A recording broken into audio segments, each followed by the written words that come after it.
Hello, my name is Kira Johnson. I'm an AmeriCorps Vista at the Famicos Foundation, and this is the Famicos podcast. Just in general, the mission of the Famicos Foundation is to improve the quality of life in the greater Cleveland area through their neighborhood revitalization, affordable housing, and also the integrated services that they provide. If you are wanting to contact the Famicos Foundation, we're located at 1325 Ansel Road. Our phone number is 216-791-6476. And you could also go online to famicos.org for more information or to contact us. Now, some events and announcements that are going on with Famicos right now. The farmers market, the season just closed for that. Thank you all for a great season. We'll see you next year, and make sure that you check our social medias. If you check those, you can see some virtual cooking lessons with Chef Sherelle. And also, we are having a food distribution on Thursday, January 27th, and it's going to be at the Huff Multipurpose Center, and that's located at 8555 Huff Avenue, and that's going to be from 10 a.m. to 1 p.m. We also are going to have a vaccine clinic, and that's going to be at the Famicos Foundation headquarters, which is, again, 1325 Ansel Road, and that's going to be on January 31st at 11 a.m., and they will only be having the Moderna vaccine there. Another thing in the news is that tax season is here. If you're wanting to have your taxes done stress-free and also right, you'll want to check out Famicos. You can call 211 and make an appointment, and they can do your taxes there for you. Another thing, if you're struggling to make ends meet with how prices are going up and continuing to go up, you can call our Home Ownership Resource Center, and they offer free financial coaching, credit repair, and also rental assistance. And that phone number is 216-791-6476. Or you could also visit our website, which is famicos.org. Now, as I turn to my guests this morning, I have with me today Tiffany Stately and Linda Kimball, and they're from MOTEP. And we're going to be discussing MOTEP and also COVID-19 and the COVID-19 vaccine. So just to start off, could you all say what MOTEP is and kind of give us some more information about that? Cleveland MOTEP stands for Minority Organ Tissue Transplant Education Program, and we've been in existence for 27 years. We've been doing the work in our community to increase the number of people who are organ, eye, and tissue donors in the minority community through health education and promotion. We've been working on this for a long, long time. And because of COVID, we've made a decision, because of COVID-19 and the pandemic, we made a decision that we needed to expand our programming. And Tiffany's going to talk more about that. But we're housed at Centers for Dialysis Care, and we're actually affiliated with and sponsored and actually greatly supported by Centers for Dialysis Care. Thank you, yeah. And Tiffany, did you have more information about that specifically? Further into what we do when we get into our roles. Yeah. And I can tell you more about what Cleveland MOTEP does specifically. Yeah. So as I was saying before, not only do we talk about, we do have programming about organ, eye, and tissue donation. And some of that programming is that we go out in the community and we try and raise awareness about the importance of being an organ, eye, and tissue donor. Okay. We sign people up to become organ donors at outreach events. And we also have one of our signature programs is that that we partner with the Kidney Foundation of Ohio. It's called our Healthy Teens, Healthy Tomorrow Teen Summit. We think it's important, especially with young people, to start them off young as possible, talking about prevention methods in order for them to start thinking about being as healthy as possible, taking care of their body and everything. Yeah. So we spend a whole day with them. Talking about chronic diseases, talk about being exercising and everything. And we've been doing this for close to 18 years with the Cleveland Metropolitan School District and surrounding schools, also suburban schools too. And this has been very successful with our programming and everything. And a lot of word of mouth with our neighborhoods as far as getting people to sign up to become organ donors. So this has been in existence for a very long time, and we're excited that we're going to continue this work. Even though we've been doing our teen summits virtually because of COVID-19, we continue to do this, talk to teens about the importance of being an organ donor. And why would you say that organ donation and tissue donation is important? It's so important, especially in the minority community, because we as a whole have a prevalence of certain diseases such as high blood pressure and diabetes, which causes organ failure. And we are on the actual waiting list more so than our white counterpart, which means that we need to get the word out about the importance of signing up to become an organ donor. And we match better with our own race than other races. So we need to actually get more education about the importance of signing up. We need to get the education out about prevention, education, eating better, etc. Thank you. I personally have had experience. I worked for University Hospital on the transplant unit, liver and kidney, and to see patients wait for that organ and to receive it and recover and, you know, get that second chance on life, it is just, to see that other end of it, it is just you can't even explain it. Even the African American, or just seeing what they go through, you know, adjusting to it, waiting for it, it just takes a toll on families. Yeah. So to be on this end of it now outside in the community, now that I've seen it from the hospital end, you know, now having a voice of importance of donation is very important to me. Yeah. I'm, like I said before, Cleveland MOTEP is housed at the dialysis center, the Centers for Dialysis Care, and I see every day the patients that this actually affects, the need for organ, eye, and tissue donation. And it's just so important that you get to see the people every day just waiting for the kidneys and everything, not only waiting for the other organs, but there's more prevalence of people actually waiting for kidneys than any other organ. And so the majority of the people that we see in our waiting area, of course, are minorities. So it's just so important that people out there, if you're not an organ donor, please learn more about, educate yourself about the need and everything, and please consider signing up to become an organ donor. That's why we're out there. That's why our community educators out there signing up people to become organ donors. That's why we have our Teen Summit, so we can start them off as early as young as possible, thinking about it, signing up to become an organ donor. Yes. And what do you all specifically, like, what are each of your roles at MOTEP? I am the executive director. Been the executive director for 10 years. I love what I do, and one of the reasons why I love what I do is because I feel that I make a difference in our community. I write grants. I supervise our program coordinator, our advisory board. I actually go out in the community myself. That's one of my joys, is to continue to go out in the community and actually talk to people and educate people. I actually go to meetings with our other community partners, such as Famicos Foundation, so I can understand exactly how I can actually collaborate with other partners to get the word out about our missions and to continue the work that we've been doing for 27 plus years with Cleveland MOTEP. Yes.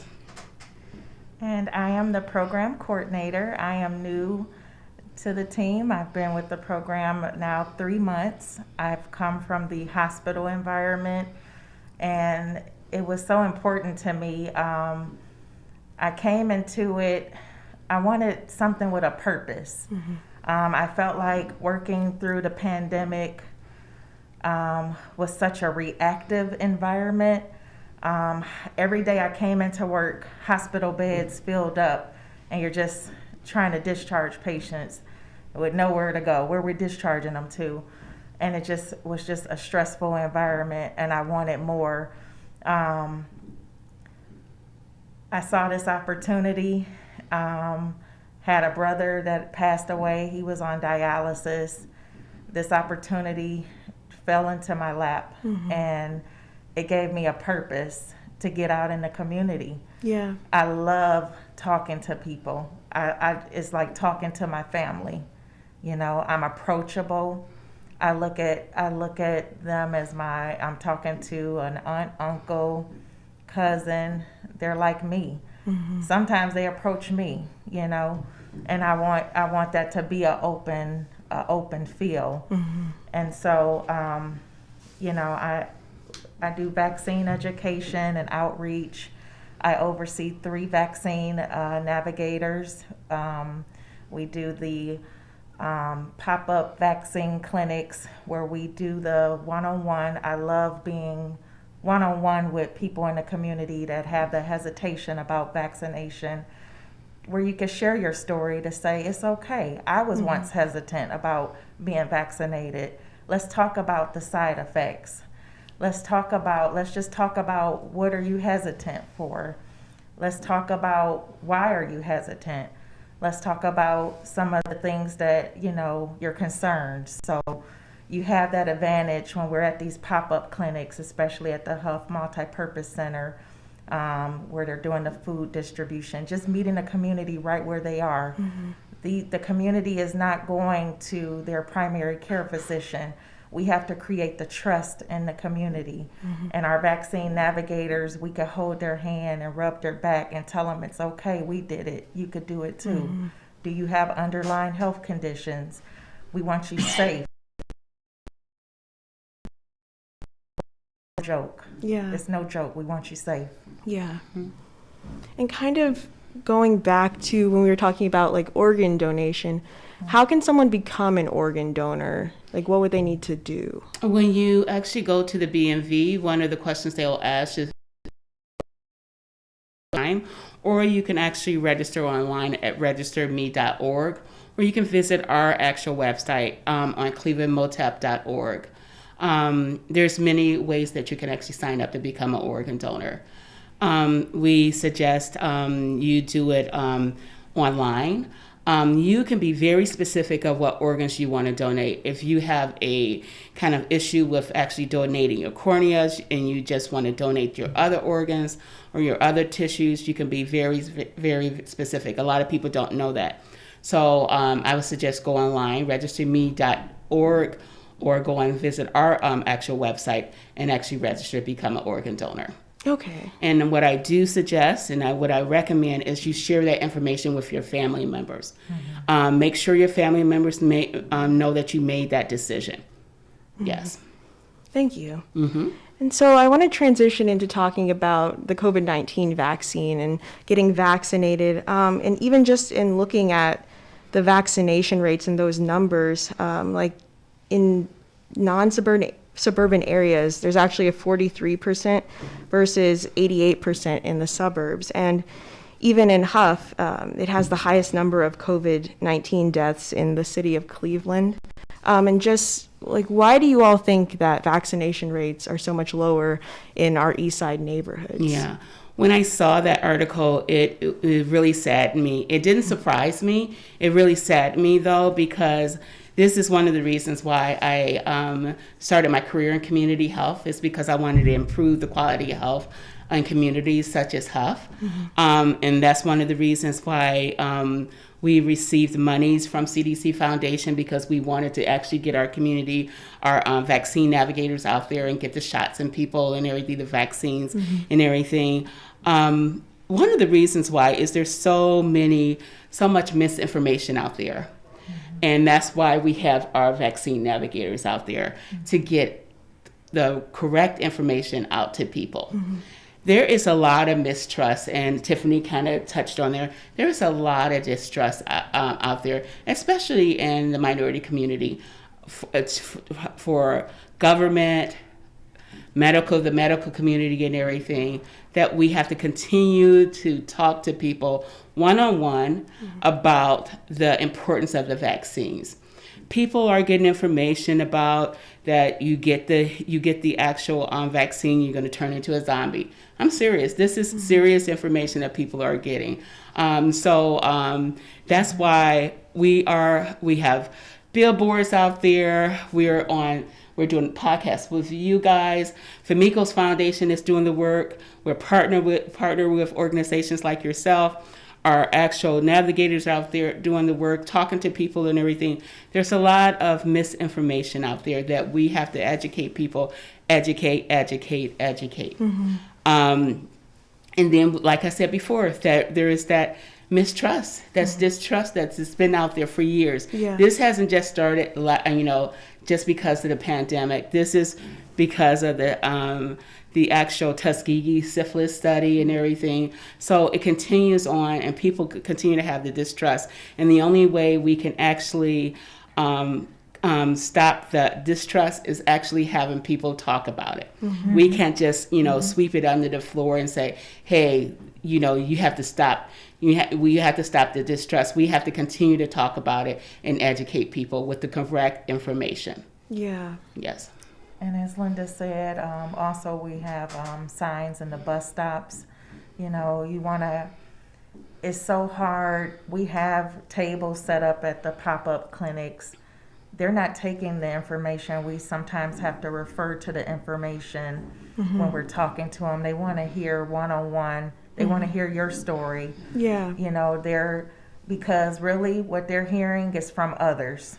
They're hearing from the news, and then that information gets misconstrued, and by the time it gets to the 10th person, the story had been changed 10 times. Yeah. And so, you want to talk to and say, you stop and you say, let's talk about your situation. Tell me about your household.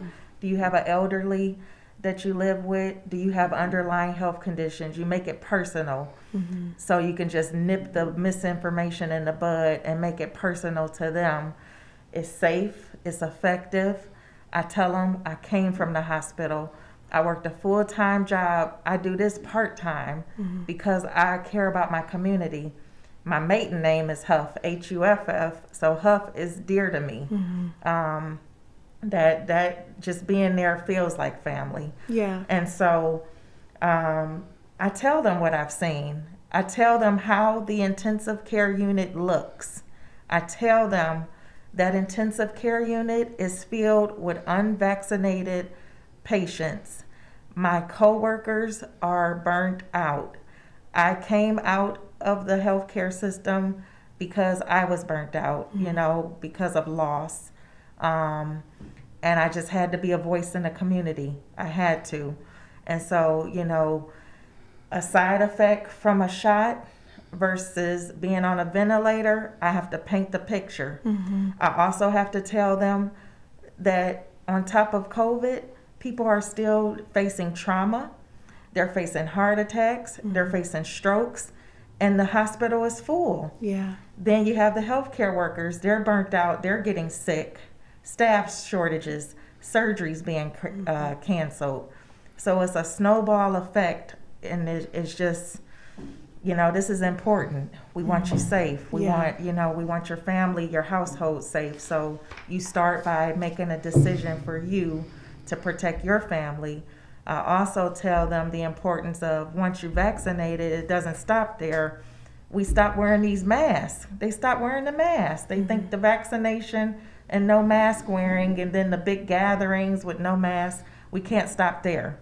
So we got to continue to talk about that as well. Yeah. And I know you all touched on it a little bit, like misinformation and also distrust within the healthcare system. What would you say are some of the causes and effects of having the lower vaccine rates because of those things?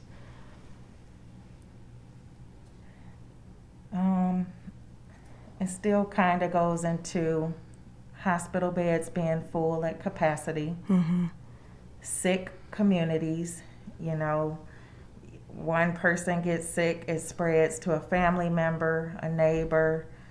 You're going out to the grocery store, then your community gets sick. It just spreads, especially around the holiday time. Oh, Thanksgiving, Christmas, you could forget about it. If you wasn't preventative, it was a mess. It definitely had a cause and effect. The hospitals were definitely struggled around that holiday time. Yeah. And what would you all say that MOTEP is doing to help people become vaccinated? I know you all talked a little bit about it, but if you could elaborate maybe a little. Yeah. So as Tiffany said, 3 months ago she got hired with Cleveland MOTAP. We received funding from the Centers for Disease Control, and we were able to actually hire Tiffany as our program coordinator and 3 actual vaccine educators to go out and actually talk to people about the importance about the vaccine, to increase confidence in the vaccine. We were able to purchase billboards, bus signs, etc., purchase educational materials. But I think the most important thing was actually to get the people out in the streets talking about the vaccine and everything. And we were able to partner with other organizations and to actually build awareness and get shots. I keep on saying shots into people, but you know what I'm talking about. Yeah. Vaccines into people and everything to actually make our communities as safe as possible. So we've been doing a lot of various things, but I think the most important thing we've been doing is we're out in the community. We like I said before, we were saddened by the actual story about Huff having the most people in a community actually dying from COVID-19. Yeah. We want to continue the work that we're doing so we can have less people dying in a community such as Huff and everything. So we, those are some of the things. Some of our, majority of our billboards are in Huff. The majority of the work that we've been doing has been in Huff. So we want to continue the work that we're doing. So some of those are some of the things that we've been doing. Okay. And could you talk a little bit about vaccine ambassadors and what they do in the community? Yeah, so our 3 navigators, when we have outreach events scheduled, the pop-up clinics, sometimes we have events that happen on the same day, and you know, it's hard with us having 3.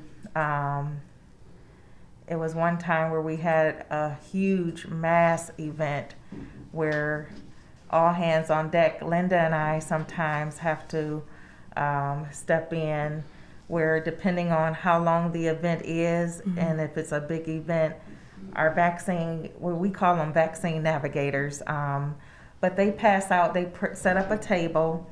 It has brochures, some Reno-friendly candy, you know, nice little handouts to make it approachable, where people are comfortable to come and get information.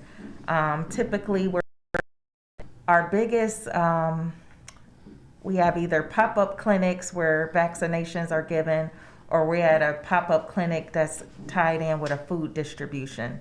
Those are very, very successful because you can reach someone that wasn't coming to get a vaccination, but they were coming to get food. Yeah. And you could talk to them about some of their hesitation or if they're vaccinated or not.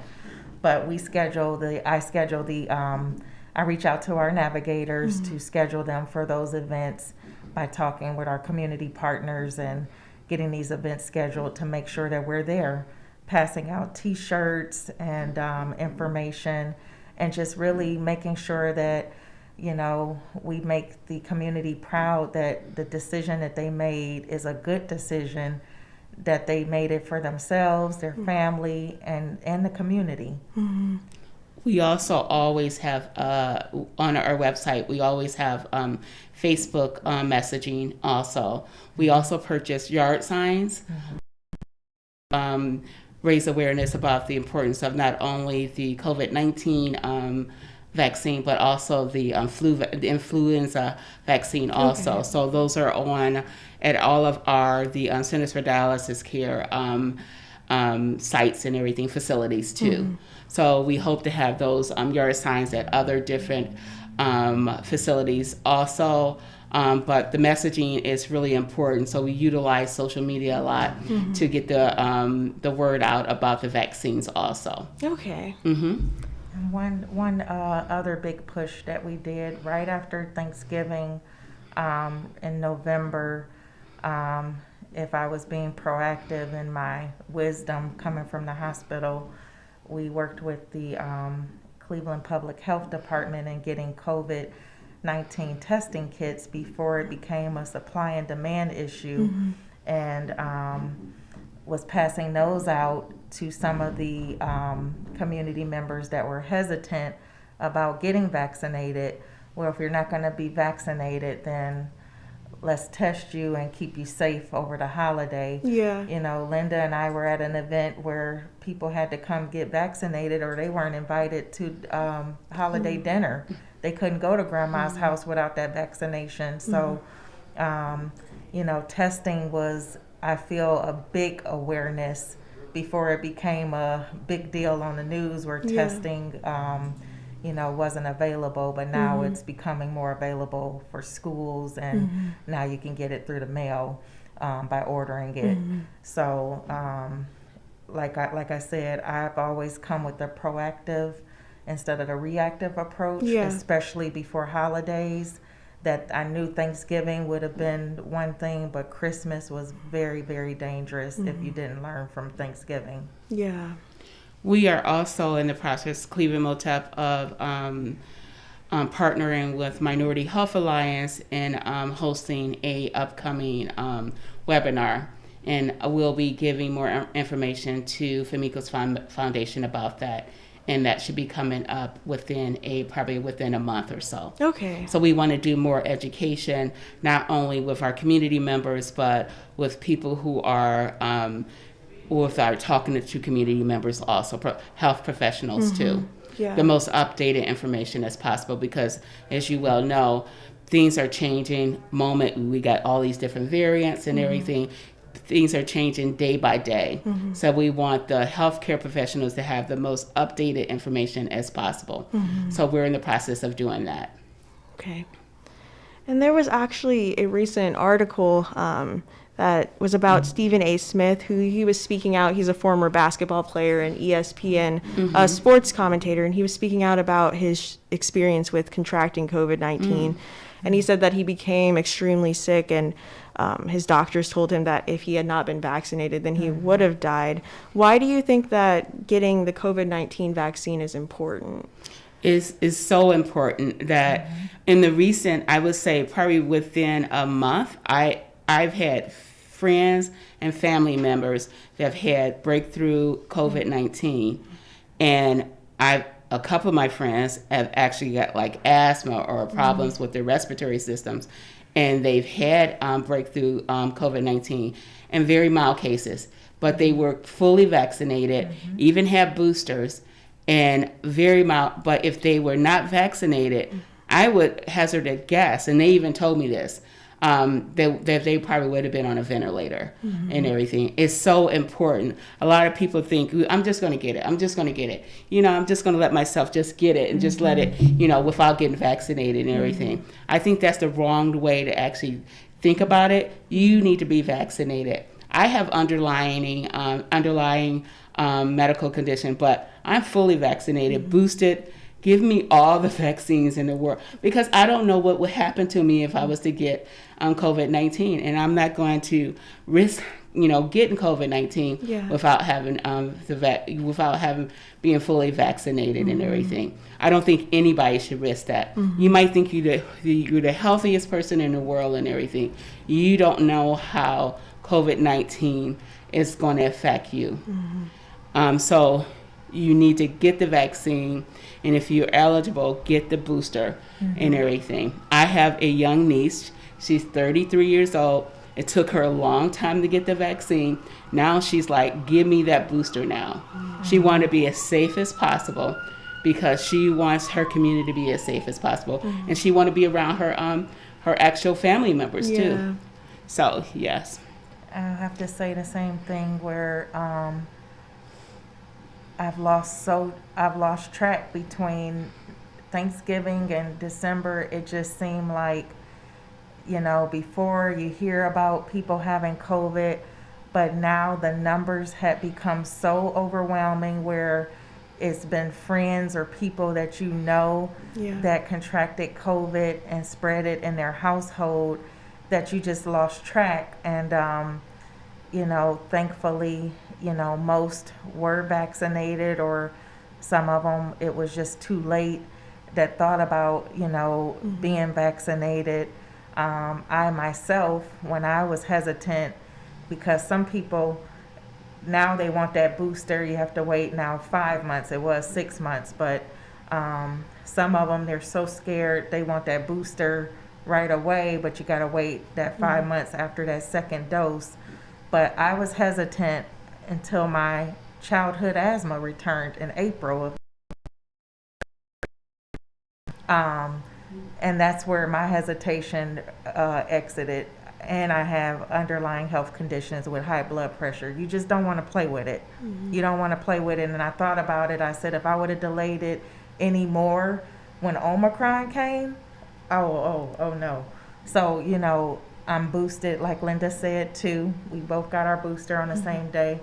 That's the other thing in the community of being able to talk about mixing your booster. I had the Pfizer dose 1 and 2, but my booster was Moderna.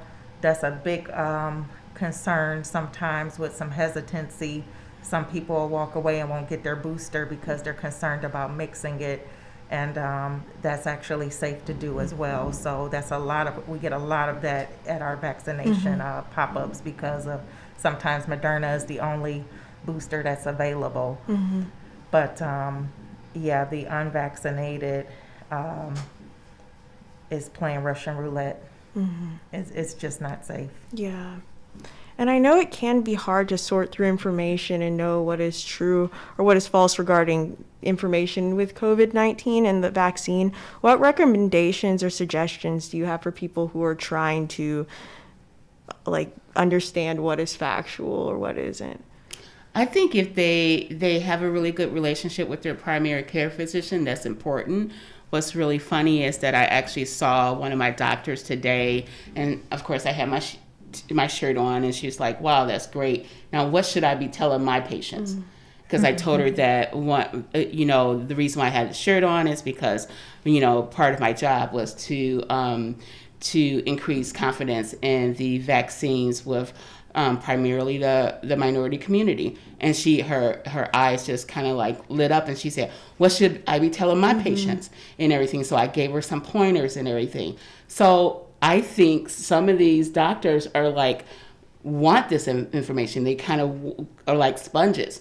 What should I be doing and everything? So that's another audience that we should be talking to, because a lot of patients still are, even though what we just said, something about the distrust and everything, we can probably kind of get information to some of the primary care physicians that look like them. So that's one of the things. If, I think it's easier for people of color to actually kind of take in information from doctors that look like them and everything. So that's one of the things, is that if you, one of the ways to actually get information from their primary care physician.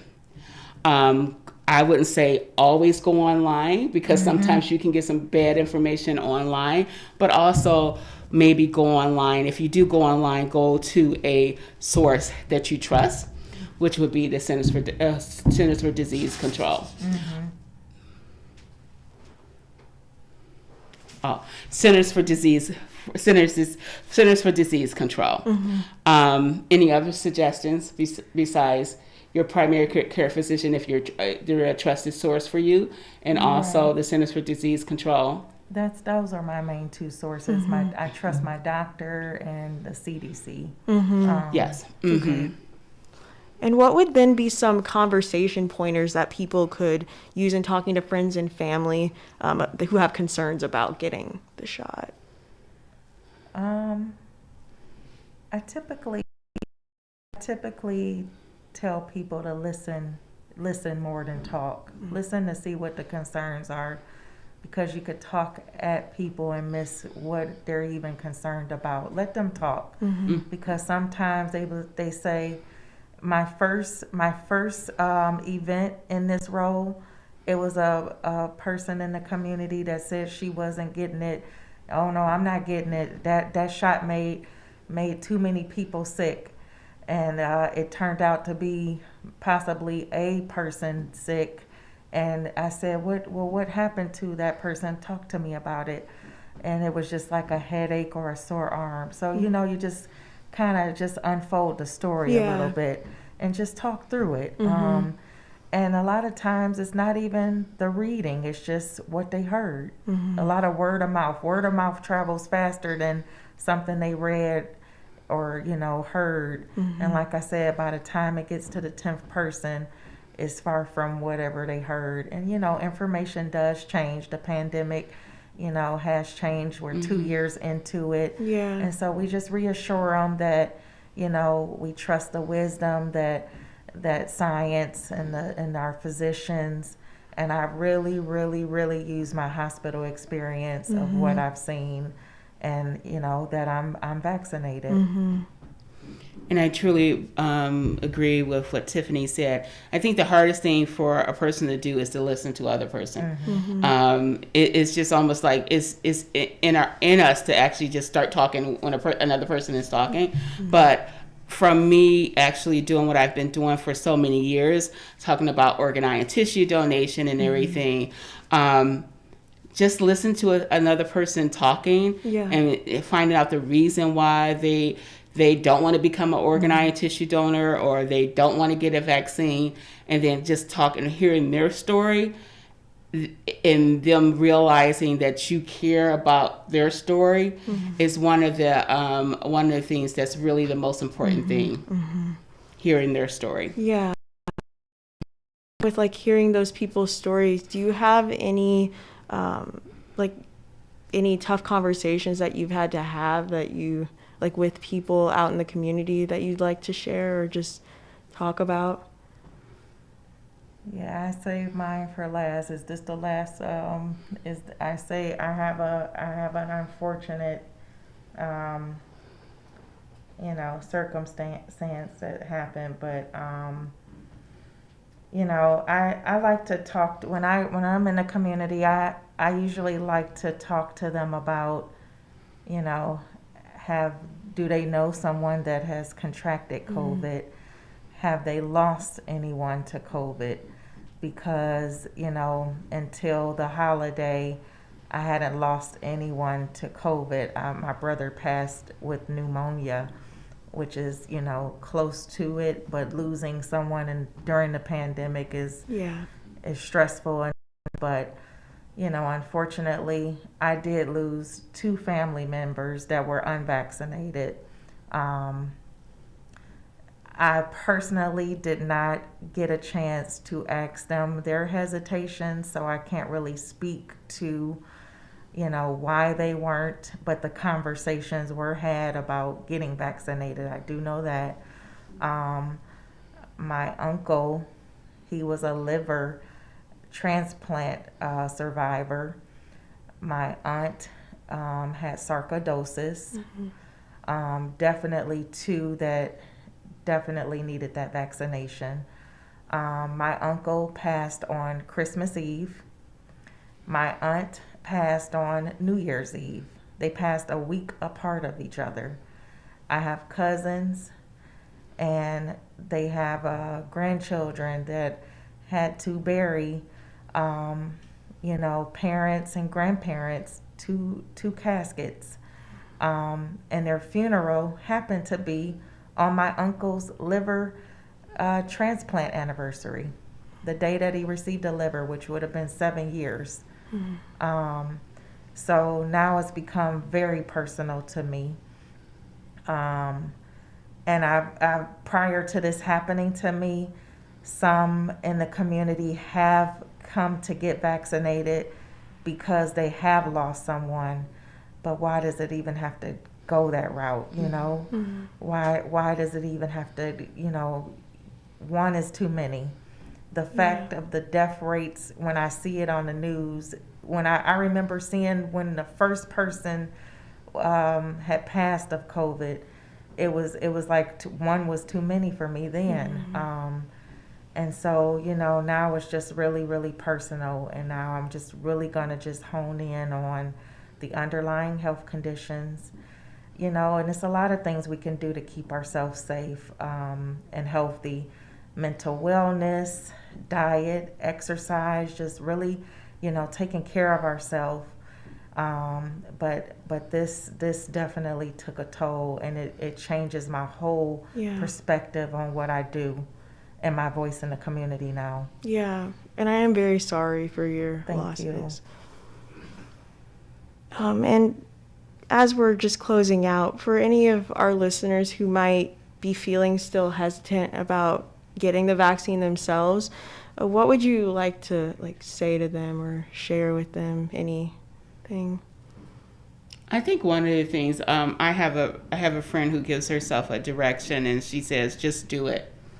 And that's my direction. It's almost just the same thing when I talk about organ, eye, and tissue donation. Is I tell them, just sign up to become an organ, eye, and tissue donor. Get the education about it, then just do it. Don't hesitate about it. Don't overthink it. Don't, oh my goodness, this is going to happen. This is going to happen. Just do it. The same thing with the vaccine. Just do it. Get the information. Talk to one of our vaccine vaccine navigators and everything, and just do it. Go to one of the events, and just march right up there and just do it. If you need somebody to hold your hand when you get it done, just do it. You're saving. You're gonna save. You're gonna make sure your community is safe. You're gonna make sure you're safe and everything. And you might save a life, and it might be your own. Yeah, that's a part of our billboard. Is we can do it. Like I said, I do this part-time, on the clock, or I'm paid part-time, but it's not part-time. It's sometimes I'm in the grocery store, I'm contacted by friends and family. If they need me, I'm gonna talk to you. So if someone approaches me and my vaccine navigators aren't available, Linda knows I'm stepping into that navigator role. I'm a navigator before I became a program coordinator anyway. So it's like a light switch for me. This is personal. I'm out there. I'm all about my community. So if they need me, I'm there. And how can the community become involved with MOTEP and contact you all? You can always volunteer with Cleveland MOTAP. You can contact us by going on our website, clevelandmotep.org. You can contact us at 216-905-2848. We always love donations. You can go on the site or you can give us a call.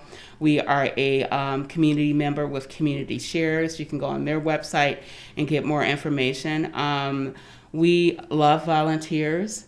You might be interested in just volunteering with for our vaccine education program, or you might want to volunteer as you might want to tell your story about being an organ, eye, and tissue donor.